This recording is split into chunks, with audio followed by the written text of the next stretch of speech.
옛날 강원도 깊은 산골 정선이라는 고을이 있었습니다. 첩첩이 솟은 산봉우리가 병풍처럼 고을을 둘러싸고 있었고 그 사이로 난 좁은 길은 한양과는 까마득히 먼 세상을 이어주는 유일한 길이었지요. 그해 봄은 유난히도 잔인했습니다. 하늘은 비 한 방울 내리지 않았고 들판의 보리는 누렇게 말라 고개를 떨구었습니다. 백성들은 이를 보릿고개라 불렀지요. 모든 창고는 바닥을 드러낸 지 오래였고 풀뿌리마저 귀해진 사냐에서 사람들은 나무 껍질을 벗겨 끼니를 때우곤 했습니다. 그 메마른 고갯길 위로 구슬픈 노랫가락 하나가 바람에 실려 흘러왔습니다. 바로 정처 없이 떠도는 남사당패의 소리였지요. 그 가락은 정선의 산맥을 타고 넘으며 굶주린 마을의 슬픔인지 위로인지 모를 울림을 남기고 있었습니다. 그 노랫가락의 주인은 공필구라는 사내였습니다. 어린 시절 부모를 여의고 거리에 내던져진 필구는 곤드레죽 한 그릇으로 하루하루를 버텼지요. 그런 필구를 거두어준 것은 떠돌이 남사당패였습니다. 구독과 좋아요를 눌러주시면 더 좋은 이야기를 만드는데 큰 힘이 됩니다. 필구는 그들 틈에서 줄타기를 배웠고 어느덧 장성하여 하늘위를 논이는 얼음산이가 되었습니다. 햇볕에 그을린 건강한 피부와 주리에서 단련된 탄탄한 몸매, 그리고 한 번 보면 쉬이 잊히지 않는 깊은 눈매까지 갖춘 사내였지요. 입담은 거칠었으나 속정은 누구보다 깊었고 넘어져도 다시 일어서는 곤들의 줄기 같은 강인함이 그의 뼈속에 박혀 있었습니다. 그러나 아무리 강인한 사내라 한들 며칠째 굶주린 몸은 속일 수 없었습니다. 필구는 동료들과 함께 정선길목에 이르렀을 때 끝내 두 다리가 풀려 쓰러지고 말았지요. 차가운 흙바닥 위에 엎어진 필구의 귓가로 정선의 바람 소리만이 쓸쓸히 스며들고 있었습니다. 그 무렵 정선고을에 고예진이라는 규수가 살고 있었습니다. 본디 예진의 집안은 대대로 벼슬을 지낸 양반가였으나 아버지 대에 이르러 가세가 기울어 이제는 이름뿐인 양반에 불과했지요. 맑은 눈망울에 단아한 용모를 지닌 예진은 겉으로는 고운 규수였으나 그 속에는 넓은 세상을 향한 갈망이 불씨처럼 살아 있었습니다. 예진은 날마다 산에 올라 나무를 뜯었습니다. 가솔들의 끼니를 책임지는 것은 규수의 곱디고 온 두 손이었지요. 그런 예진을 호시탐탐 노리는 자가 있었으니 바로 정선일대를 움켜쥔 토호 이병곤이었습니다. 병곤은 고에게 장리쌀로 백성들의 고혈을 짜내는 탐욕스러운 사내였고 예진의 가문이 진 빚을 빌미로 그녀를 제 것으로 취하려 하고 있었지요. 예진은 병곤의 거듭된 압박 속에서도 자존심을 꺾지 않았습니다. 그러던 어느 날 산길을 내려오던 예진의 눈에 길바닥에 쓰러져 있는 사내들이 들어왔습니다. 누더기를 걸친 그들의 행색은 처참했지요. 예진은 그 모습을 참아 지나칠 수 없었습니다. 가슴 한편에서 알 수 없는 연민이 피어오르고 있었지요. 예진은 집으로 달려가 부엌 한편에 숨겨둔 뒤줄을 열었습니다. 아버지가 애지중지하며 아끼던 마지막 쌀 한 줌이었지요. 예진의 손이 잠시 멈추었습니다. 이것마저 내어주면 집안에는 진정 아무것도 남지 않는 것이었습니다. 그러나 예진은 이내 마음을 굳혔습니다. 사람이 눈앞에서 굶어 죽는 꼴을 두 눈 뜨고 볼 수는 없는 노릇이었지요. 예진은 뒷산에 올라 곤드레를 한아름 뜯어왔습니다. 쌀보다 나물이 훨씬 많은 밥이었지만 가마솥에서 피어오르는 김은 그 어떤 진수성찬보다 따스한 향을 품고 있었지요. 예진은 의식을 잃은 필구의 곁에 앉아 곤드레 죽을 떠서 조심스레 그의 입에 흘려 넣었습니다. 한 숟갈, 두 숟갈, 미지근한 온기가 필구의 목줄기를 타고 내려갔지요. 이윽고 필구의 눈꺼풀이 미세하게 떨렸습니다. 희미하게 눈을 뜬 필구의 코끝에 구수한 곤드레의 향이 스며들었지요. 흐릿한 시야 속에서 가장 먼저 보인 것은 예진의 걱정 어린 두 눈이었습니다. 필구는 가까스로 고개를 돌려 예진의 손에 들린 수건을 바라보았습니다. 하얀 무명 위에 정성스레 수놓아진 붉은 매화 한 가지가 눈에 들어왔지요. 필구는 까닭모를 끌림으로 그 자수를 한참이나 눈여겨보았습니다. 며칠이 지나 기운을 되찾은 필구는 자리에서 일어나 예진을 찾았습니다. 은혜를 입고도 그냥 떠날 수는 없습니다. 무엇이든 보답하고 싶습니다. 필구의 말에 예진은 고개를 저으며 담담히 답했습니다. 보답은 무슨 보답을 바라겠습니까? 살아 계신 것만으로 충분합니다. 그러나 필구는 물러서지 않았습니다. 줄타기 외에는 가진 것도 아는 것도 없는 사내였지만 받은 은혜를 갚지 못하는 것은 사내의 도리가 아니라 여겼지요. 그날 밤 필구는 마을 어귀에 선 늙은 소나무 두 그루 사이에 줄을 메었습니다. 동료들이 말렸으나 필구는 귀를 막았지요. 보름달이 산등성이 위로 떠오르자 필구는 줄 위에 올라섰습니다. 오직 예진에게만 보여주기 위한 공연이었습니다. 달빛을 등지고 허공을 걷는 필구의 모습을 멀찌감치 바라보던 예진은 제 심장이 두근거리는 것을 느꼈습니다. 규방이라는 이름의 창살 없는 감옥에서 평생을 살아온 예진에게 줄 위를 나는 저 사내는 자유 그 자체였지요. 그날 이후 필구의 마음에는 봄바람이 불기 시작했습니다. 사당패 동료들은 다음 고을로 떠날 채비를 하고 있었지요. 꼭두쇠가 필구의 어깨를 잡으며 말했습니다. 필구야, 우리는 내일 새벽에 떠난다. 너도 준비해라. 필구는 선뜻 대답하지 못했습니다. 줄 위에서는 그 어떤 바람에도 흔들리지 않던 사내가 한 여인 앞에서는 두 발이 땅에 붙어 떨어지지를 않았지요. 형님, 나는 이 고을에 좀 더 남겠소. 갚아야 할 은혜가 있소. 꼭두쇠는 필구의 눈빛을 읽고 더 이상 만류하지 않았습니다. 다만 떠나는 길에 한마디를 남겼지요.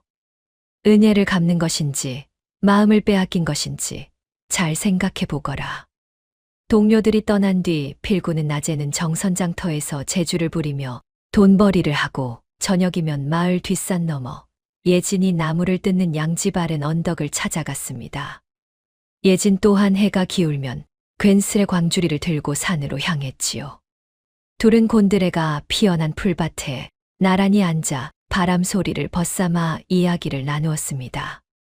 필구는 떠돌며 본 넓은 세상의 이야기를 들려주었고 예진은 한 번도 벗어나 보지 못한 정선 너머의 세상을 상상하며 눈을 빛냈지요.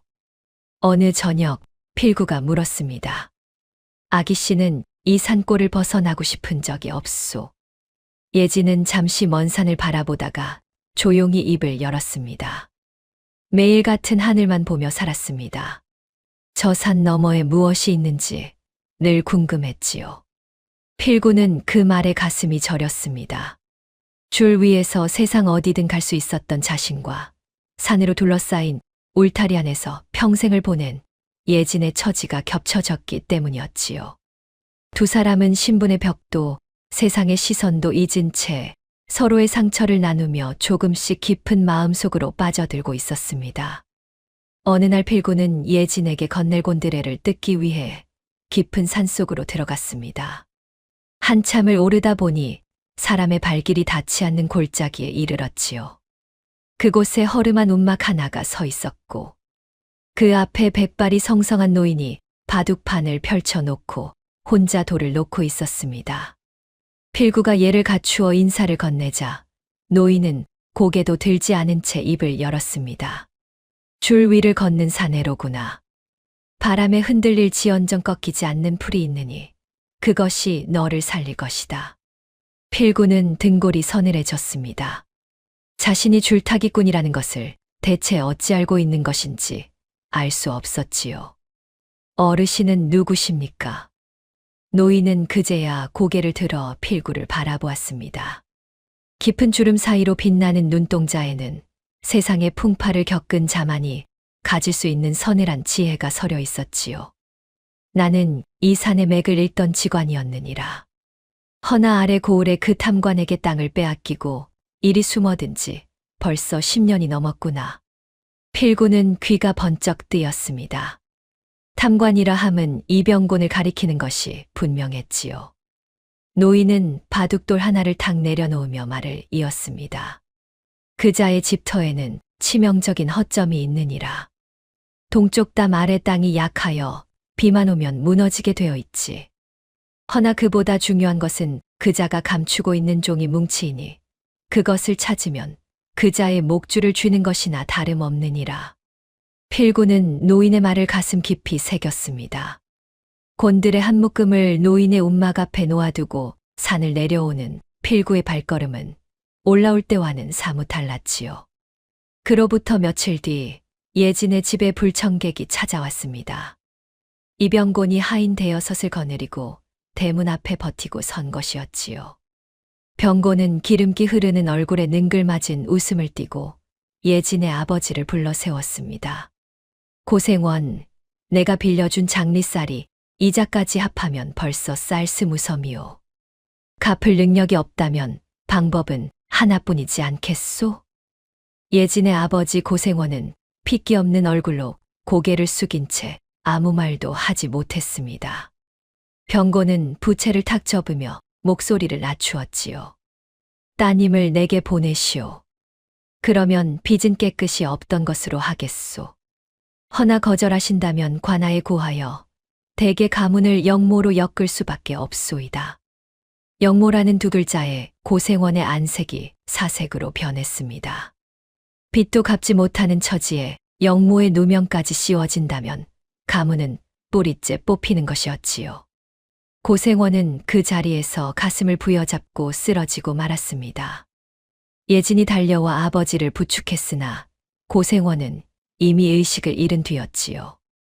병고는 쓰러진 고생원을 내려다보며 코웃음을 치고 돌아갔습니다. 사흘을 주겠소. 사흘 안에 답을 내리시오. 그날 밤 예진은 아버지의 머리맡에 앉아 하염없이 눈물을 삼키고 있었습니다. 바로 그때 창문 밖에서 작은 소리가 들려왔지요. 아기씨, 나요. 필구였습니다. 담장을 넘어 온 필구는 예진의 눈물 자국을 보고 사정을 물었지요. 예진이 떨리는 목소리로 병곤의 협박을 전하자 필구의 두 주먹이 부르르 떨렸습니다. 아기씨, 나와 함께 이곳을 떠납시다. 이 산골을 벗어나면 그자의 손이 닿지 않는 곳이 있소. 예진은 고개를 저었습니다. 아버지를 두고 갈 수는 없습니다. 필구는 이를 악물었습니다. 도망이 답이 아니라면 다른 길을 찾아야 했지요. 산속 노인의 말이 필구의 머릿속을 스치고 지나갔습니다. 필구는 그날 밤 병곤의 저택으로 향했습니다.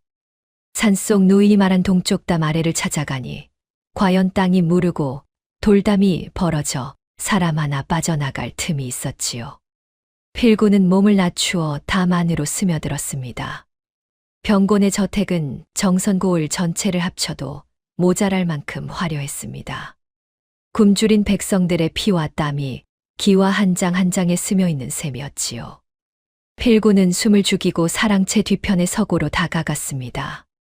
문틈으로 기름불이 새어 나오고 있었지요. 안을 들여다보니 장부 수십 건이 가지런히 쌓여 있었습니다. 필구는 재빠르게 문을 열고 장부를 뒤적였지요. 그 안에는 놀라운 내용이 적혀 있었습니다. 병곤이 중앙의 관리와 손을 잡고 정선의 비축미를 빼돌린 내역이 낱낱이 기록되어 있었지요. 백성들이 굶주려 쓰러지는 동안 그 곡식은 고스란히 병곤의 주머니로 흘러들어 간 것이었습니다. 필구의 손이 떨렸습니다. 단순히 도망치는 것이 아니라 이 장부만 있으면 병곤의 목줄을 줄 수 있었지요. 바로 그 순간 마당에서 사냥개가 짖기 시작했습니다. 이어 횃불을 든 수하들의 발소리가 서고를 향해 다가오고 있었지요. 필구는 장부 한 권을 품에 넣고 왔던 길을 되짚어 동쪽 담으로 내달렸습니다. 등 뒤로 수하들의 고함이 점점 가까워졌지만 필구는 줄 위에서 단련한 날렵한 몸놀림으로 간신히 담을 넘어 어둠 속으로 사라졌습니다. 며칠 뒤 병곤의 추적이 뜸해진 틈을 타 필구와 예진은 다시 만날 수 있었습니다. 보름달이 휘영청 떠오른 밤이었지요. 두 사람은 곤드레가 무성히 피어난 뒷산 양지에 나란히 앉았습니다. 바람이 곤드레 잎을 살랑이며 풀내음을 실어왔고 달빛은 두 사람의 어깨 위로 비단처럼 내려앉았지요. 필구가 품속에서 무언가를 꺼냈습니다. 나뭇가지를 깎아 만든 작은 비녀 하나였지요. 투박하고 거칠었으나 한 땀 한 땀 정성이 서려 있는 것이 한눈에 보였습니다. 아기씨, 변변찮은 물건이지만 내 마음을 담았소. 필구는 조심스레 예진의 머리에 비녀를 꽂아 주었습니다. 예진의 눈가가 붉어졌지요. 이리 귀한 것을 어찌 받겠습니까? 옥비녀도 금비녀도 아니지만 이 마음만은 그 무엇보다 단단합니다. 내 평생을 아기씨 곁에서 살겠습니다. 예진은 고개를 끄덕이며 비녀의 손을 얹었습니다. 달빛 아래 곤드레가 바람에 일렁이고 두 사람 사이에 흐르는 공기는 봄밤의 온기보다 더 따스했지요. 그러나 예진의 마음 한편에는 차가운 그림자가 드리워져 있었습니다. 병고는 반드시 다시 올 것이고 그때 필구가 위험에 빠지는 것은 아닌지 두려웠지요. 도령님, 저 때문에 해를 입으시면 어찌합니까? 차라리 저를 잊고 떠나 주십시오. 필구는 고개를 저었습니다. 곤드레는 거친 바람에도 뿌리를 놓지 않는 풀이요. 나 또한 그러하오. 아기씨를 두고 떠나느니 차라리 이 자리에서 뿌리를 내리겠소. 예진은 더 이상 말을 잇지 못했습니다. 눈가에 맺힌 이슬이 달빛에 반짝이며 볼을 타고 흘러내렸지요. 산 아래 고을은 깊은 잠에 빠져 있었고 이 밤의 고요 속에서 두 사람의 마음만이 소리 없이 하나로 물들어가고 있었습니다. 한편 이병고는 서고에 누군가 침입한 흔적을 발견하고 불같이 노했지요.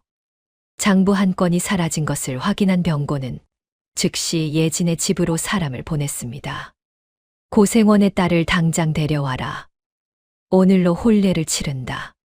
병곤의 수아들이 예진의 집에 들이닥쳤습니다. 병석에 누운 고생원이 몸을 일으키려 했으나 수아들은 아랑곳하지 않았지요. 예진은 끌려가면서도 고개를 꼿꼿이 세운 채 이를 악물었습니다. 병곤의 별당에 갇힌 예진은 사방을 둘러보았습니다. 굳게 잠긴 문, 높은 담장, 그리고 마당을 어슬렁거리는 사나운 사냥개들이 예진의 탈출을 막고 있었지요. 그 소식을 전해들은 필구는 곧장 병곤의 저택으로 달려갔습니다. 다른 방법을 찾을 겨를이 없었지요. 어둠을 틈타 담장 위로 몸을 날렸지만 사냥개의 날카로운 이빨이 필구의 종아리를 물어뜯었습니다. 수아들이 몰려들었지요. 필구는 주먹과 발길질로 버텼으나 대여섯 명의 장정을 당해낼 수는 없었습니다. 모진 매질이 이어졌고 필구의 입에서 피가 흘러내렸습니다. 병곤이 필구 앞에 나타나 부채로 턱을 들어 올리며 말했습니다. 이 천한 광대놈이 내 담을 넘다니 간이 배 밖으로 나왔구나. 오늘은 목숨만 살려 보내주겠다. 다시 얼씬거리면 그때는 목을 쳐 장터에 내걸겠다.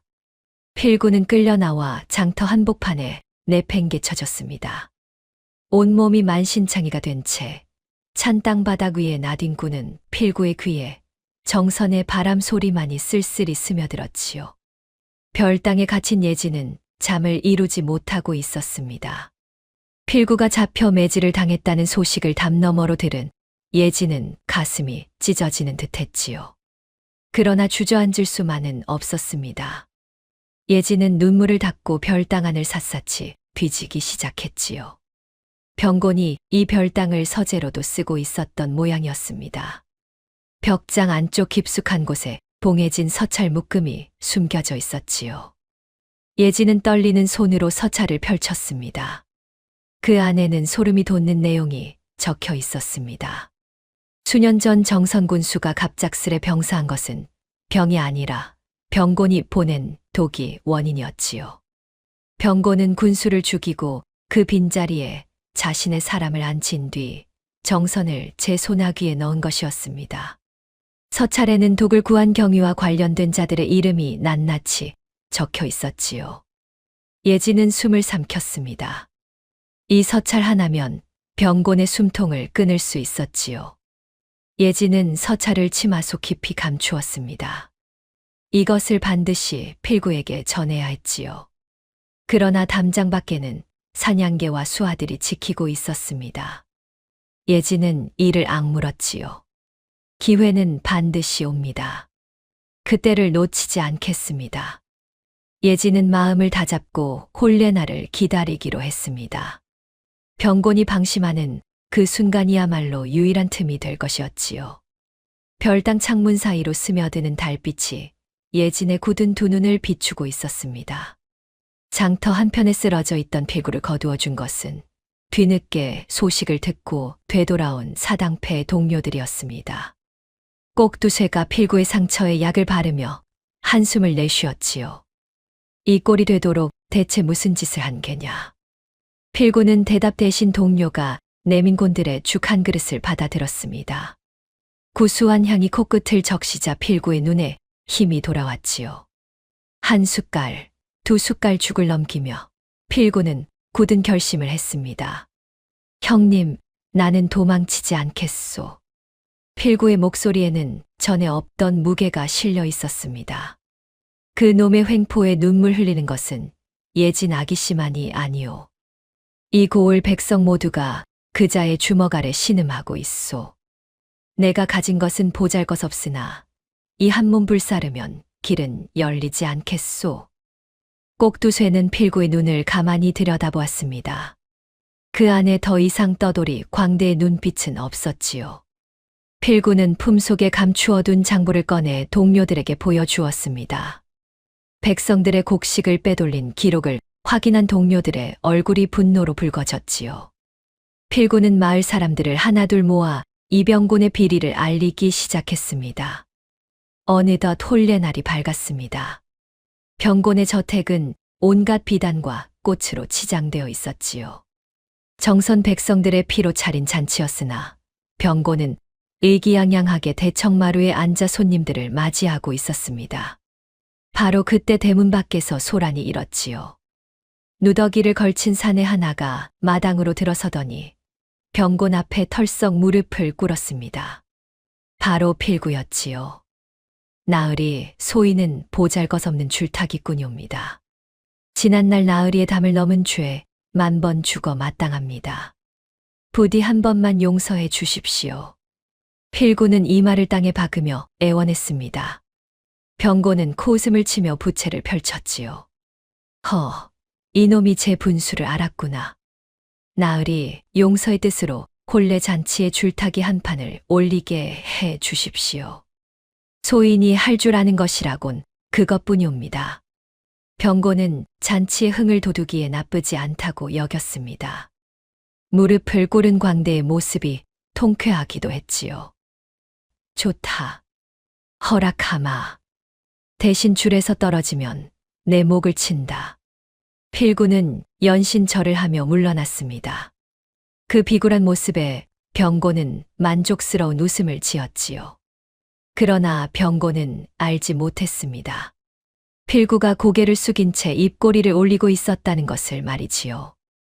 이 모든 것은 필구가 짜놓은 판이었습니다.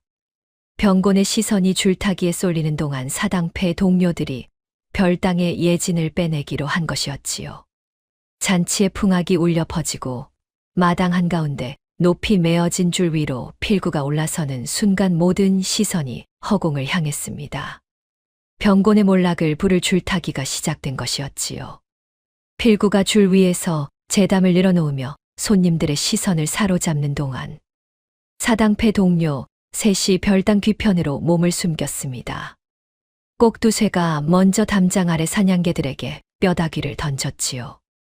굶주린 개들이 뼈에 정신이 팔린 사이 동료 둘이 재빠르게 담을 넘어 별당 문빗장을 열었습니다. 아기씨, 필구가 보냈습니다. 어서 나오십시오. 예진은 이미 준비를 마치고 있었지요. 치마 속에 감춘 서찰을 품에 단단히 안은 채 별당을 빠져나왔습니다. 그 무렵 마당에서는 필구의 줄타기가 절정에 이르고 있었습니다. 필구는 줄 위에서 몸을 한 바퀴 돌리며 소리쳤지요. 이 줄은 백성의 줄이요. 이 바람은 하늘의 바람이라. 하늘 아래 감추어진 죄악은 반드시 드러나는 법이외다. 순간 병곤의 낯빛이 굳어졌습니다. 그때 수아 하나가 허겁지겁 달려와 병곤의 귀에 속삭였지요. 나으리 아기씨가 사라졌습니다. 병곤이 벌떡 일어섰습니다. 뭐라, 당장 잡아와라. 필구는 줄 위에서 그 소리를 듣자마자 줄을 타고 미끄러져 내려와 저택 밖으로 내달렸습니다. 뒷산 입구에서 예진이 동료들과 함께 기다리고 있었지요. 필구는 예진의 손을 잡고 산길로 뛰기 시작했습니다. 그러나 병곤이 고용한 전문 사냥꾼들의 추격은 예상보다 빨랐습니다. 산을 타고 오르는 두 사람의 뒤로 횃불이 점점 가까워지고 있었지요. 개 짖는 소리가 골짜기를 울렸고 사냥꾼들의 고함이 산을 뒤흔들었습니다. 필구와 예진은 숨이 턱에 찬 채 계곡 앞에 다다랐습니다. 아래를 내려다보니 1000길이나 되는 낭떠러지였지요. 계곡 사이에 끊어질 듯 걸려있는 낡은 외나무 다리 하나가 유일한 길이었습니다. 뒤에서 병곤이 말을 타고 나타났지요. 활을 당기며 소리쳤습니다. 거기 서라. 그 계집을 놓고 가면 목숨만은 살려주마. 필구는 계곡 사이에 걸린 낡은 칡덩굴 다리를 바라보았습니다. 아기씨, 이것은 내가 타던 줄보다 굵소. 나를 믿으시오. 예진은 필구의 눈을 바라보았습니다. 줄 위에서 하늘을 걷던 그 눈이었지요. 예진은 고개를 끄덕이며 필구의 등에 엎였습니다.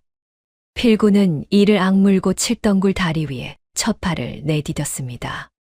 다리가 크게 흔들렸지요. 아래로는 칠흑 같은 어둠이 입을 벌리고 있었고 계곡을 타고 올라오는 바람이 두 사람의 몸을 흔들었습니다. 필구는 숨을 고르며 한 발 한 발 나아갔습니다. 등 뒤에서 예진의 심장 소리가 전해져 왔지요. 이 목숨이 다하는 한이 있더라도 등 위에 이 사람만은 반드시 건너편에 내려놓겠다는 각오였지요. 병곤이 활시위를 놓았습니다. 화살이 바람을 가르며 날아와 필구의 왼쪽 어깨를 스쳤지요. 이를 악물고 한 발을 내디뎠지요. 등 위에 예진이 소리를 삼키며 필구의 어깨를 움켜쥐었습니다. 괜찮소. 눈을 감고 내 등에만 의지하시오. 아래로는 달빛조차 닿지 않는 1000길 낭떠러지가 입을 벌리고 있었습니다. 필구는 몸의 중심을 낮추었습니다. 줄 위에서 익힌 몸놀림이 본능처럼 필구의 두 발을 붙잡아 주었지요. 필구의 발이 마침내 건너편 땅을 밟았지요. 그 순간 반대편 어둠 속에서 사당패 동료들이 뛰어나왔습니다. 지금이다. 끊어라. 동료들이 일제히 도끼를 내리쳤지요. 병곤이 수하들을 몰아 다리 위로 올려보냈으나 이미 늦었지요. 다리는 산산이 끊어져 계곡 아래로 떨어져 내렸습니다. 건너편에서 병곤이 분노에 찬 울부짖음을 토해냈지요. 이놈들, 반드시 찾아내어 목을 치겠다. 그러나 그 고함은 계곡의 바람에 흩어질 뿐이었습니다. 필구는 예진을 등에서 내려놓고 그 자리에 무릎을 꿇었지요. 어깨에서 흐르는 피가 땅을 적시고 있었으나 필구의 입가에는 희미한 웃음이 번지고 있었습니다. 예진이 치맛자락을 찢어 필구의 어깨를 동여매며 말했지요. 살았습니다. 우리가 살았습니다. 필구는 예진의 손을 꼭 잡으며 고개를 끄덕였습니다. 머리 위로 보름달이 두 사람을 내려다보고 있었습니다. 필구는 이미 손을 써두고 있었습니다. 줄타기 공연을 자청하기 전날 밤, 필구는 품속에 간직하고 있던 비축미 장부를 사당패 동료편에 인근 고을에 있는 암행어사에게 전달해 둔 것이었지요. 때마침 강원도 일대의 민심을 살피러 나선 암행어사가 정선 인근에 머물고 있다는 소문을 필구는 장터에서 들어 알고 있었던 것이었습니다. 동료들은 장부를 품에 안고 밤새 고개를 넘어 암행어사를 찾아갔지요. 거기에 예진이 목숨을 걸고 지켜낸 서찰이 더해졌습니다. 군수 독살의 전모가 담긴 서찰과 비축미 횡령장부 두 가지 증거가 암행어사의 손 위에 나란히 놓였습니다. 그리고 한 가지 더 있었지요. 처음 예진이 필구에게 건넨 매화자수 손수건이었습니다. 필구가 의식을 되찾은 날 눈여겨보았던 그 손수건은 사실 병곤에게 핍박받다 목숨을 잃은 전 군수의 유품이었지요. 예진의 아버지가 군수와 동문수학한 것이었기에 유품을 간직하고 있었던 것이었습니다. 수건 안쪽에는 군수가 남긴 혈서가 숨겨져 있었으니 병곤의 횡포를 고발하는 마지막 절규였지요. 암행어사는 세 가지 증거를 확인하자마자 마패를 꺼내 들었습니다. 관군이 병곤의 저택을 에워쌌지요. 혼례 잔치의 잔해가 어지럽게 널린 마당 위로 암행어사의 준엄한 목소리가 울려 퍼졌습니다. 비축미 횡령과 전 군수 독살의 죄로 이 병곤을 당장 포박하라. 병곤은 도주를 시도했으나 사방이 막혀 있었지요. 관군에게 끌려 나오는 병곤의 얼굴에는 더 이상 능글맞은 웃음이 남아있지 않았습니다. 빼앗겼던 곡식이 관아의 창고에서 쏟아져 나왔지요. 정선 백성들은 눈물을 흘리며 곡식 자루를 끌어안았습니다. 그 오랜 보릿고개가 비로소 끝을 맺는 순간이었지요. 병곤이 끌려간 뒤 정선고을에는 오랜만에 평온이 찾아왔습니다. 고생원은 병석에서 일어나 딸의 손을 잡고 눈물을 흘렸지요. 비제굴레가 풀리자 비로소 허리를 펴고 숨을 쉴 수 있게 된 것이었습니다. 그러나 한 가지 풀리지 않는 매듭이 남아 있었지요. 예진과 필구의 사이였습니다. 몰락했다 하더라도 양반가의 규수와 떠돌이 광대의 사랑을 세상은 쉬이 받아들이지 않았습니다. 고생원이 필구를 불러 앉혔습니다. 자네 덕에 이 가문이 살았네. 허나 내 딸을 자네에게 보내는 것은 아비된 도리로 쉽지 않은 결정이네. 필구는 고개를 숙인 채 묵묵히 듣고 있었지요. 고생원이 말을 이었습니다. 허나 진정한 귀함이 무엇인지 나는 이번 일로 뼈저리게 깨달았네. 허울 좋은 신분이 내 딸을 지켜준 적이 있었던가. 자네의 그 마음이면 충분하네. 예진이 아버지 앞에 무릎을 꿇고 절을 올렸지요. 아버지, 불효를 용서하여 주십시오. 고생원은 고개를 끄덕이며 딸의 손을 필구의 손 위에 얹어 주었습니다. 혼례는 소박했지요. 비단 예복도 가마도 없었습니다. 사당패 동료들이 장구를 치고 피리를 불었고 마을 안악들이 들판에 핀 들꽃을 엮어 화관을 만들어 예진의 머리에 씌워 주었지요. 필구가 예진에게 나무 비녀를 다시 꽂아주며 말했습니다. 아기씨 옥비녀는 못해주지만 이 마음만은 평생 변치 않겠소. 예진이 눈가를 붉히며 웃었지요. 이 비녀가 저에게는 천하의 옥비녀보다 귀합니다. 들판 위로 바람이 불어곤들의 꽃이 일제히 흔들렸습니다. 마치 두 사람의 앞날을 축복하듯 꽃향기가 정선의 하늘 아래 가득 퍼져나갔지요. 오랜 세월이 흘러 정선장터에는 곤들에 국밥을 파는 노부부의 집이 하나 생겼습니다. 구수한 냄새가 장터 골목을 가득 채우면 사람들은 저절로 발길을 그리로 옮기곤 했지요.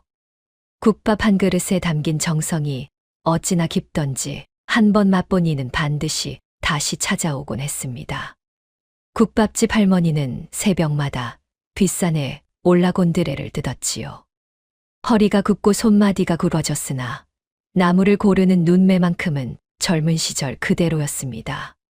할머니가 솥뚜껑을 열고 밥을 퍼 담으면 하얀 김이 피어오르며 장터를 따스하게 감싸 안았지요.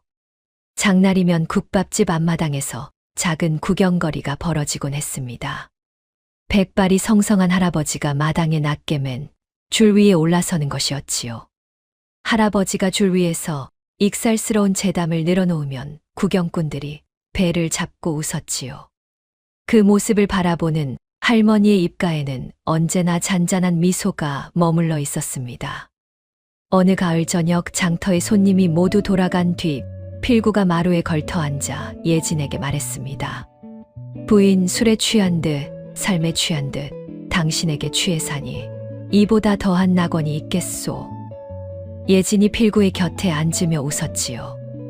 영감, 곤드레 만드레 취해 사는 것이 일이 좋은 줄 진작에 알았더라면 더 일찍 영감을 만날 걸 그랬습니다.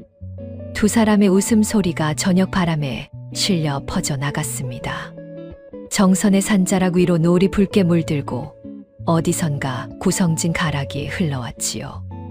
곤드레 꽃이 바람에 흔들리며 장터 가득 향기를 뿌리고 있었습니다. 옛말에 백절불굴이라는 말이 있습니다. 어떠한 난관에도 굽히지 않고 이겨나간다는 뜻이지요. 곤드레는 밟히고 꺾여도 다시 일어서는 풀입니다. 진정한 귀함은 높은 신분에 있는 것이 아니라 척박한 땅에서도 꽃을 피울 줄 아는 마음의 인정에 있다는 것을 오늘 이야기는 말해주고 있지요. 오늘 이야기 어떠셨나요? 다음 이야기 빠르게 만나보시려면 좋아요와 구독을 눌러주세요. 그럼 더 재미있는 이야기로 찾아뵙겠습니다. 감사합니다.